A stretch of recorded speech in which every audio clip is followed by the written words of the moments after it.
Hey guys, well, I did what I was planning to do.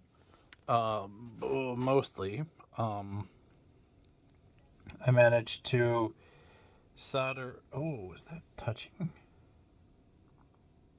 That could explain some things. Well, anyway, maybe my data's not exactly perfect.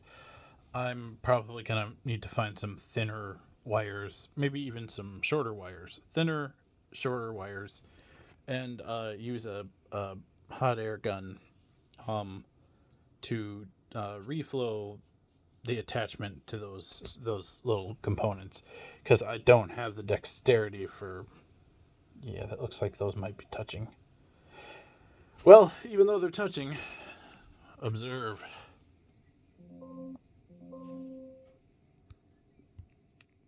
That's my silly app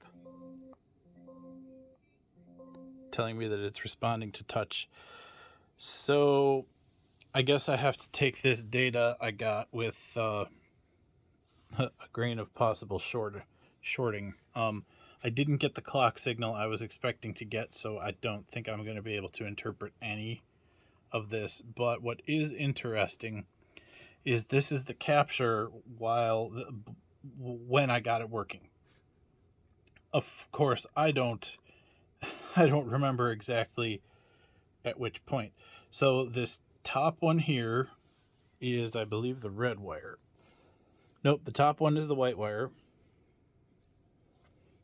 So that's this white wire, which connects to this white wire. When the white wire is the top, is supposed to be the top chip. I'm not actually certain that it is, but so that is supposed to be the top chip.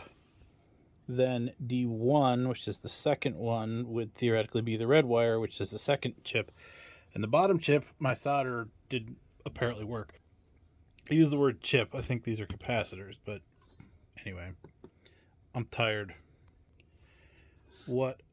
So anyway, the bottom one was the probe. That's why there's no data for a good portion of it. There's only data when I had the probe touching the bottom chip in the place where I would be wanting to short it. Where did the chip go? I think when I pulled this wire off, I pulled off the whole component. Okay, so I don't believe a lot can be determined because it looks like I knocked off a component. So I don't know if this means anything. Oh, that is crazy. Anyway, I think that this is the part that where I was shorting it that I got it working. I'm thinking that because if we look, you can see where it's being held low, which doesn't make sense because I thought that the other chip was high, but who even knows? Well, here it's being held. Well, it's held low. Then we see a little bit of data show up. So this looks to me like the part where I was going tappy tap tap, and then what I do know for certain is that this is where it was working. It's functional here because I was holding it down while it was functional. I just don't remember there not being a chip there. Wow, that's weird.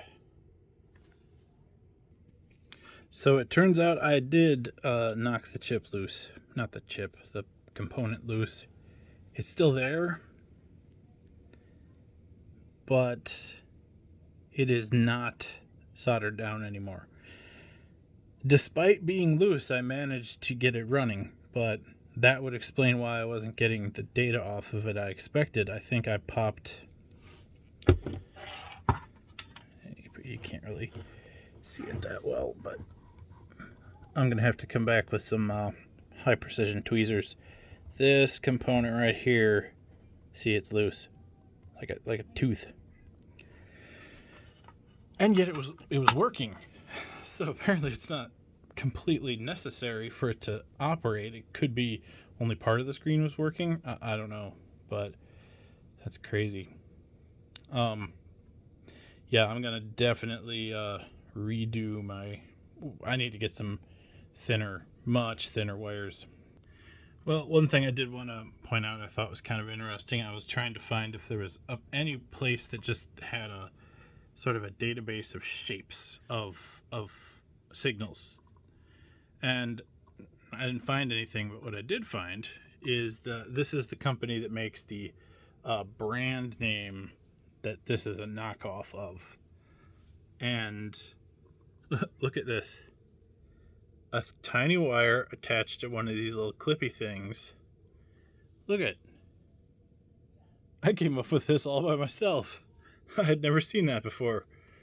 I don't know if I should be proud of myself or what. Of course, I did it wrong, but this is my battle station too, or workstation. Well, whatever.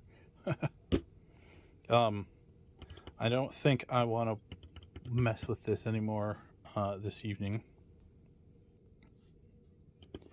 And the more I think about it, the more I'm questioning what I actually hope to gain from capturing this data. It's meaningless to me. I'll show you one interesting thing. It is interesting that the top one, the ping frequency appears to have increased when it started working. I don't know what it means. Whatever protocol it's using, if it's I2C or SPI, now I'm not even sure.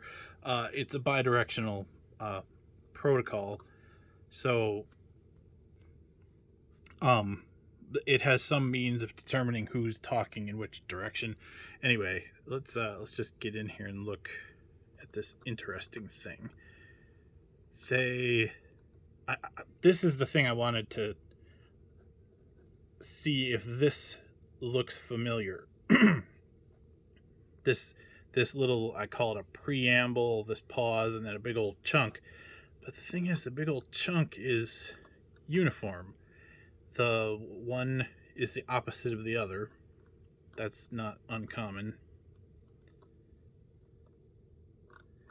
The other weird thing is that on the upper chip, there's always this little blip that the bottom chip does not have right before what we'll call the preamble. And then when we zoom in on, let's get to where there's some more density. The top, everything lines up on some sort of a clock boundary. Oh, come on. I'm chasing this thing. There we go. I mean, this could be a polling frequency thing. I can only do 6 megahertz, but the signal is, actually, no, little dots are each sample. So, I could be hitting a frequency thing. I may need higher than 6 megahertz. This thing's supposed to do 24 megahertz, but it's not. Its internal buffer overflows when I try to go any faster than 6. Interesting. Well, I think that's enough for today. Feel free to toss me any suggestions. I will see. Maybe I'll come back to it tomorrow. Maybe I'll just button it up and get back to what I was working on. The whole helping people's cars drive themselves thing. Anyhow, thanks for watching.